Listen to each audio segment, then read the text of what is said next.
Hi friends, అందరికీ నమస్కారం. మేము మామిడికాయలు కోసినామని పార్ట్ 1లో చూపించాము. ఒక 50 మామిడికాయల దాకా కోసినాము. మేము అరకోణంలో మా పిన్ని వాళ్ళ దగ్గరికి వచ్చాము.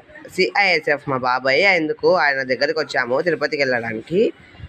మేము అన్నీ కోసినాము. 20 మామిడికాయలు. మా ఇంట్లో పిల్లలు ఎక్కువ తినరు మామిడికాయ పచ్చడి. అన్నీ 20 మామిడికాయలు పెట్టుకుందామని మేము మామిడికాయలు మంచిగా పచ్చిగున్న మామిడికాయలని ఏరుకొని ఆరబెట్టుకున్నాము. ఇట్లా హాట్ వాటర్లో వేయాలి.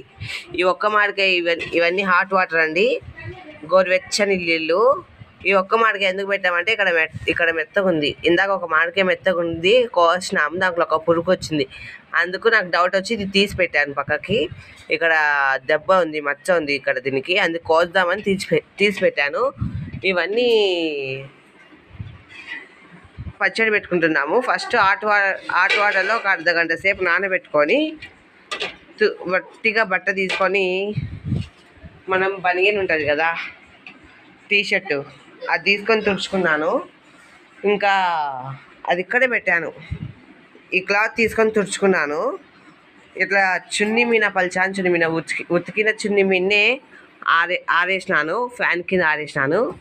ఇట్లా ఆరేసుకుంటే మంచిగా ఉంటుంది పచ్చడి. బాగా ఆరిన తర్వాత ఇది ఆరిపోయింది, నీట్గా ఇట్లా వస్తుంది కలరు. ఆరిపోయిన తర్వాత ఈ కలర్ కూడా పోతుంది. తర్వాత పచ్చడి పెట్టించుకోవచ్చు. నేను పచ్చడి పెట్టేటప్పుడు కూడా మళ్ళీ ఒకసారి వీడియో తీస్తాను.